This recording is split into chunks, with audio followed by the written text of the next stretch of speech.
Jangan lupa like, share, dan subscribe.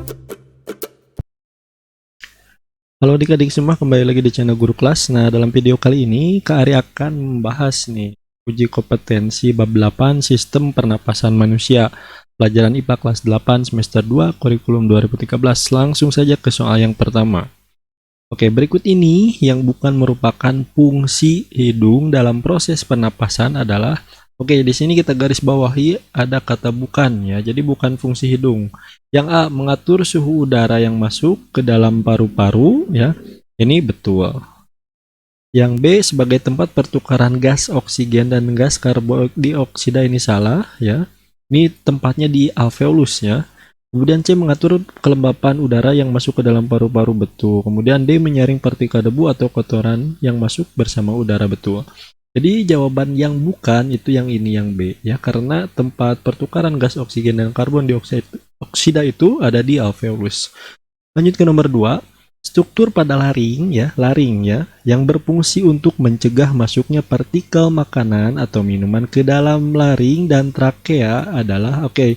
Jadi di laring ini ada yang namanya struktur di mana ini ya berfungsi untuk mencegah masuknya minuman ya atau makanan ke laring dan trakea gitu. Oke, yang A, silia. Silia itu bukan ya. Ini rambut-rambut yang menyaring. Tonsil itu bukan, ini amandel ya. Kemudian C, epiglotis. Nah, ini betul. Pita suara bukan, ini untuk menghasilkan suara. Jadi yang berfungsi untuk menyaring ya makanan atau minuman ya, mencegah masuknya makanan dan minuman ke laring trakea adalah yang C, yaitu epiglotis. Ini bagian dari laring. Lanjut ke nomor 3. Jaringan dalam paru-paru yang berfungsi sebagai tempat pertukaran gas oksigen dan gas karbon dioksida adalah, nah ini pasti kalian sudah tahu ya karena sudah mempelajari materi, yaitu yang A atau alveolus ya. Jadi bronchus atau bronchus ini percabangan ya untuk paru-paru, laring ini bukan ya. Jadi jawabannya adalah A, alveolus.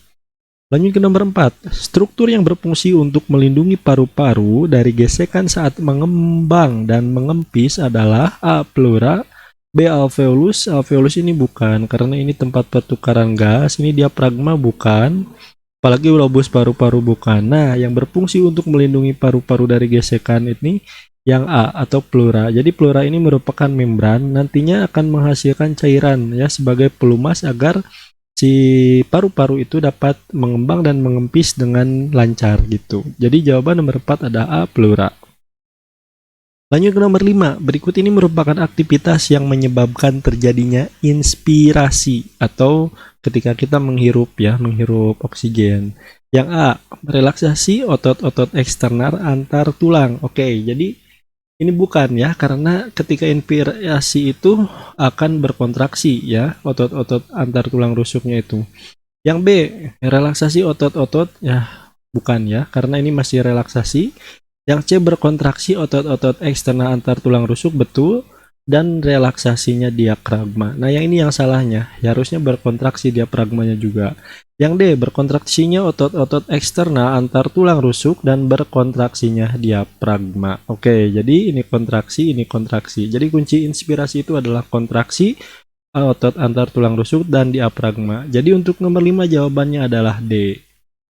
Lanjut ke nomor 6. Berikut ini yang bukan merupakan faktor yang memengaruhi frekuensi pernapasan adalah A, umur, betul. B, jenis kelamin, betul. Ya, umur itu semakin tua itu semakin frekuensinya semakin berkurang. Jenis kelamin ya laki-laki, frekuensinya lebih besar atau lebih tinggi.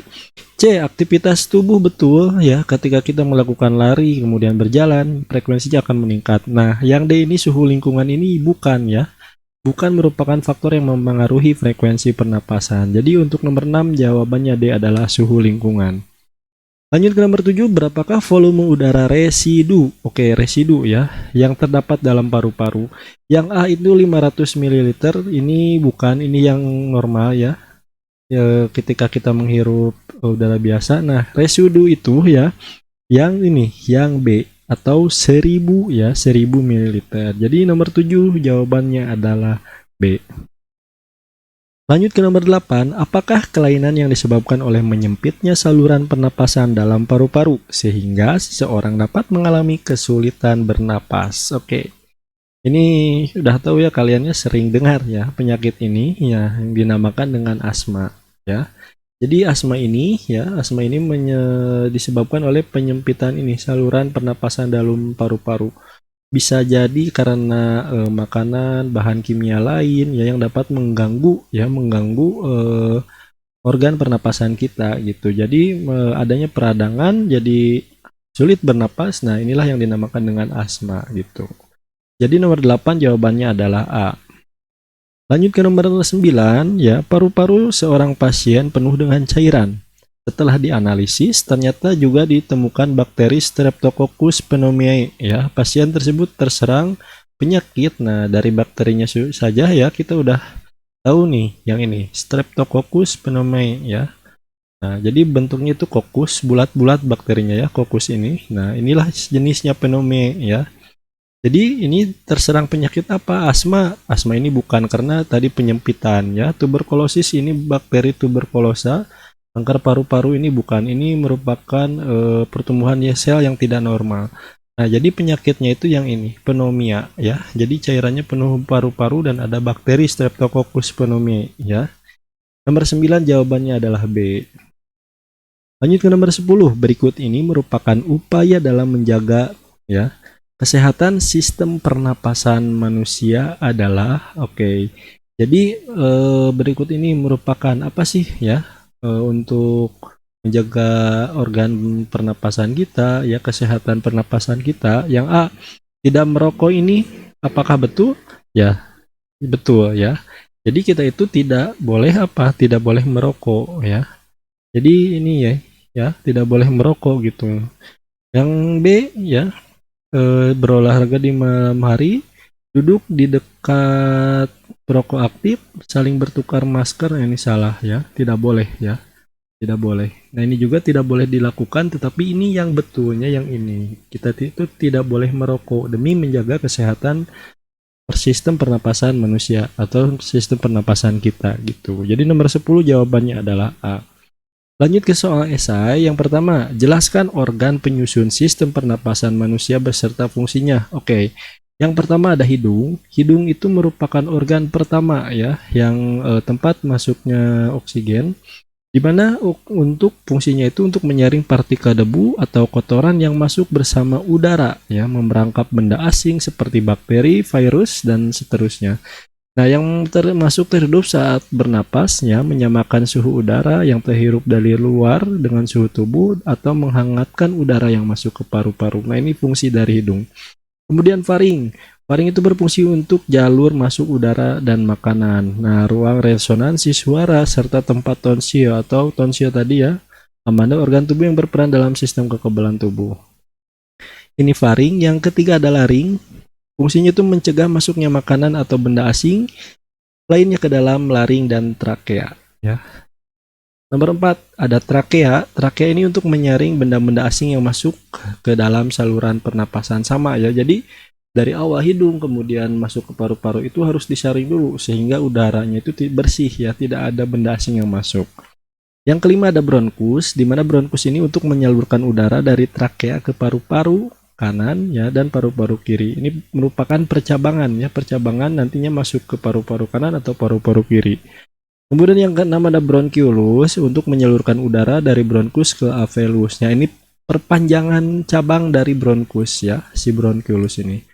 Yang ketujuh ada paru-paru. Nah, di mana paru-paru ini untuk tempat pertukaran udara ya, pernapasan, karena di dalamnya terdapat alveolus ya, tempat terjadinya pertukaran gas oksigen dan karbon dioksida, yang merupakan jaringan yang berfungsi sebagai tempat pertukaran udara. Nah, itulah 7 organ dan fungsinya gitu. Nomor 2, jelaskan mekanisme inspirasi dan ekspirasi pada sistem pernapasan manusia. Kita jawab. Yang pertama ada mekanisme inspirasi ya, terjadi kontraksi otot dada dan diafragma ya. Jadi kita garis bawahi kontraksi ya. Ketika inspirasi itu pasti kontraksi, sehingga menyebabkan rongga dada membesar, ke paru-paru mengembang, dan tekanan udara di dalam paru-paru mengecil, sehingga udara dari luar ya dapat masuk ke dalam paru-paru. Nah, jadi intinya inspirasi itu adalah berkontraksi, mau otot tulang rusuk, kemudian rongga dada membesar, ya, paru-paru juga mengembang. Kemudian ada yang kedua yaitu mekanisme ekspirasi, ya, ketika mengeluarkan karbon dioksida, ya. Nah, terjadi relaksasi otot. Nah, intinya ekspirasi itu adalah berelaksasi, ya. Terjadi relaksasi otot dada dan diafragma sehingga menyebabkan rongga dada kembali normal atau mengecil, paru-paru kembali normal, ya. Jadi asalnya mengembang, ya, membesar. Nah, ini kembali normal. Dan tekanan udara di dalam paru-paru besar sehingga udara dalam paru-paru itu dapat keluar. Nah, inilah mekanisme, ya, inspirasi dan ekspirasi pada sistem pernapasan manusia. Lanjut ke nomor 3, sebutkan 4 gangguan atau penyakit pada sistem pernapasan manusia beserta penyebabnya. Oke, yang pertama yang tadi, ya, yang dibahas pada soal pilihan ganda, ada asma. Apa sih gangguannya ini? Penyebabnya apa? Ya, dapat dipicu oleh masuknya zat pemicu alergen dalam tubuh, misalnya asap rokok, ya. Jadi zat kimia, ya, alergen itu bisa zat kimia, debu, bulu hewan peliharaan, serbuk sari dari tanaman. Nah, selain itu, asma juga disebabkan karena perasaan kaget, terlalu lelah, dan suhu udara terlalu dingin. Nah, inilah, ya, penyebab-penyebabnya dari gangguan atau penyakit asma. Yang kedua, pneumonia disebabkan oleh bakteri Streptococcus pneumoniae. Jadi si paru-paru kita itu terdapat cairan di dalamnya. Yang ketiga ada TBC atau tuberkulosis disebabkan oleh infeksi Mycobacterium tuberculosis. Yang keempat ada influenza disebabkan adalah oleh orthomyxovirus, ya. Misalnya influenza virus. Jadi virus influenza, ya. Jadi influenza ini flu, ya. Asalnya dari virus influenza, ya. Itu nomor 3, jadi gangguan dan penyakit pada sistem pernapasan. Lanjut ke nomor 4, jelaskan upaya yang dapat kamu lakukan untuk menjaga sistem pernapasan kamu agar tetap sehat, ya. Ini upayanya apa? Ya, jawab. Nah, upaya yang dapat dilakukan untuk menjaga sistem pernapasan diantaranya ialah menggunakan masker. Nah, sekarang sedang pandemi, ya, masker sangat penting, ya, karena dapat menyaring bakteri, virus, ya, agar tidak masuk ke dalam tubuh kita, gitu. Nah, jadi menggunakan masker jika berada di jalan raya atau ketika sedang bersih-bersih, tidak merokok, meningkatkan kekebalan tubuh agar tidak mudah tertular bakteri atau virus penyebab penyakit sistem pernapasan, dengan makanan yang bergizi dan rajin berolahraga. Nah, inilah, ya, yang harus kamu lakukan kalau mau sistem pernapasan kamu itu tetap sehat, seperti itu. Nomor 5, ya. Benny adalah anak yang suka menyanyi. Suatu ketika Benny menderita demam dengan gejala pilek dan sakit tenggorokan. Nah, ya, pilek dan sakit tenggorokan sehingga mengganggunya dalam bernyanyi, ya. Ketika sakit, ya, pasti, ya, suara itu mungkin akan terganggu. Nah, struktur apa yang terganggu pada tubuh Benny, ya? Bagaimana demam dapat memengaruhi struktur tersebut? Jadi Benny ini demam, ya, ketika mau menyanyi demam. Nah, ada yang mengganggunya, suaranya itu pasti terganggu, gitu. Oke, kita jawab. Apakah struktur atau organnya, ya, pada tubuh Benny yang terganggu? Nah, struktur yang terganggu pada tubuh Benny adalah pita suara. Nah, tubuh Benny mengalami demam sehingga pita suara Benny membengkak, ya, dan Benny kesulitan bernyanyi. Nah, ketika pita suara membengkak ini akan mempengaruhi kualitas suara, ya, suara dari Benny tersebut. Jadi akan mengganggu, ya, suara asalnya bagus contohnya. Nah, ketika demam, Benny suaranya sedikit, kualitasnya sedikit menurun. Seperti itu. Oke, sekian yang dapat kakak sampaikan mengenai uji kompetensi bab 8 tentang sistem pernapasan manusia. Semoga bermanfaat. Sampai jumpa di video selanjutnya.